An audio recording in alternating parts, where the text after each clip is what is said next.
Hello everyone. You are viewing the lecture of Antenna and Propagation, subject code 6EC404, prepared by Ruchi Sharma, Assistant Professor from EC Department, Arya College of Engineering and IT, Jaipur. Dear students, this is our lecture number 6 in which you are going to learn about unit number 3, which is associated with aperture and reflector antennas. First, this is our topic number 1. In this lecture, you are going to be introduced to the aperture antennas and the field equivalence principle associated with it, for which we are going to find the radiation characteristics. Student, what is an aperture antenna? Previously, you have done many design considerations and pattern customization with your wired antennas in the form of dipole and their arrays, etc. But in this lecture, you're going to learn about a different form of an antenna from which, in which the surface area of the antenna is going to radiate. Now, it becomes difficult to apply the same principle which we have applied to the wired antennas for knowing the radiation characteristics and radiation patterns, etc. What is the method we are going to apply here to know about the radiation characteristics which is associated with the far field with the field equivalence principle? Now the aperture antennas work at the microwave range of frequencies, that is from 300 megahertz to 300 gigahertz, and they can be from the waveguide or a horn whose aperture means surface area may be square, rectangle, circular, elliptical or any other configurations, right? So children, in your syllabus we are going to study two categories of aperture antennas which are very common in use also, in applications also, which is rectangular. One is the rectangular aperture and the second one is circular aperture. Now, in order to determine the radiation characteristics of antennas, the knowledge of current distribution is required. For wire antennas and its variants, the current distribution on it is required. So it becomes easy to find the far field from this information, right?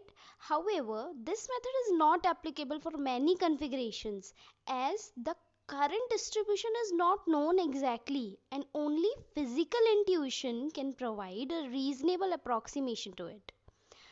This case applies to the aperture antennas. Therefore, alternate methods are used to compute the radiation characteristics of this category of antenna. Here we are considering the far field. Now here for determining the radiation characteristics, we are considering the far field quantities for aperture antennas, right? Now we have come to the Huygens principle. It was introduced in 1936 by A. Shilkinov, right? Which is based on the your TEL standards Huygens principle, which states that every point on a wavefront may be considered a source of secondary spherical wavelets which spread out in the forward direction at the speed of light. The new wavefront is the tangential surface to all of these secondary wavelets. Such a similar approach is being used for determining the radiation characteristics of aperture antennas. Right, a principle by which actual sources such as antenna and transmitter are replaced by equivalent sources for convention.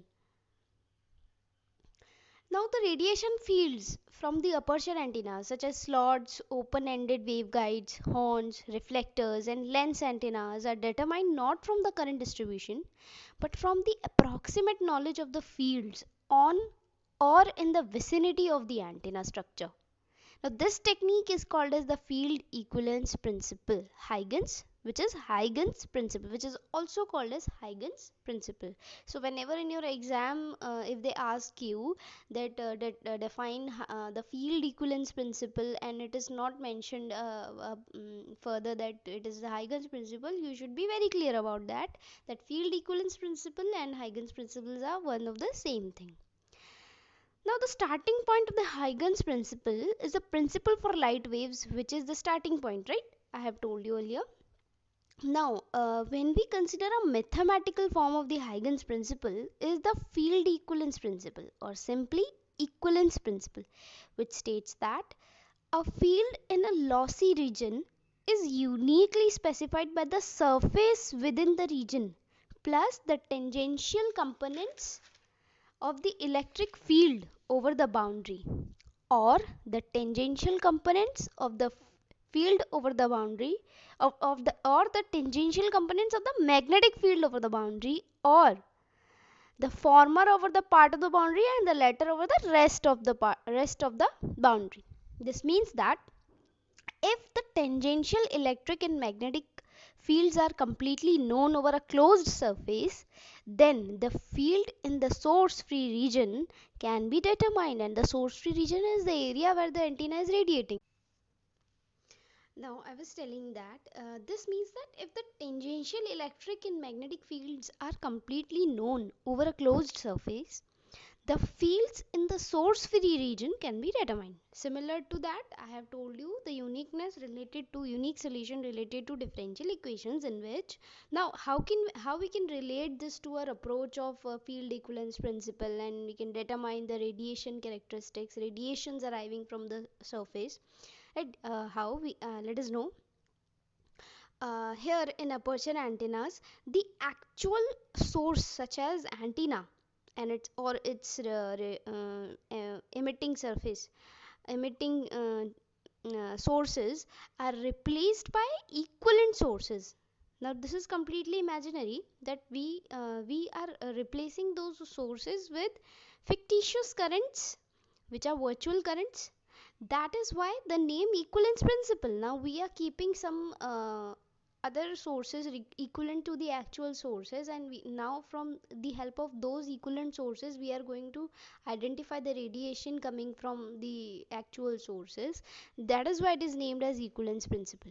Now the equivalence principle is developed by considering an actual radiating source which electrically is represented by the current densities J and M as shown in the figure. Now, the sources radiates fields E1 and H1 everywhere. Here, the fields that satisfy the Maxwell's equation in the region exterior to the volume V and satisfy the boundary conditions along S are the unique solution for this kind of differential equation. Right? I'm again repeating, the fields that satisfy the Maxwell equation in the region exterior to the volume V and satisfy the boundary condition are the thing which we are wanting. Now, as long as the sources exterior to V and the boundary conditions along S are not changed, means they shouldn't be altered, the solution E1 and H1 will also not change.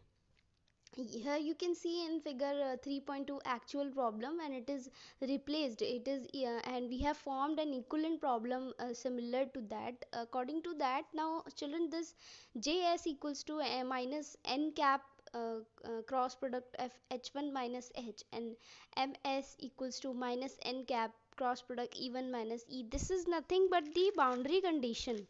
And equivalent now in this equivalent problem, the original sources, example the antenna structure, have been removed, altering the fields internal to S denoted as, and altering the fields internal to S denoted as E and H in the equivalent diagram. In order for the field external to S to remain the same, equivalent sources currents must be introduced to satisfy the discontinuity of the field across the S. Means in the second diagram we should introduce some radiating sources in order to disrupt the discontinuity which can happen if we remove completely the sources, which can be found now. From which sources we need to replace these J1 and M1 in the actual problem is what? It is the boundary conditions from the Maxwell equation, which can be given by these two equations stated by Js and Ms. Now, so the original problem can now be viewed as these equivalent sources radiating into an unbounded space. Now this is all for your field equivalence principle or a Huygens principle in this lecture.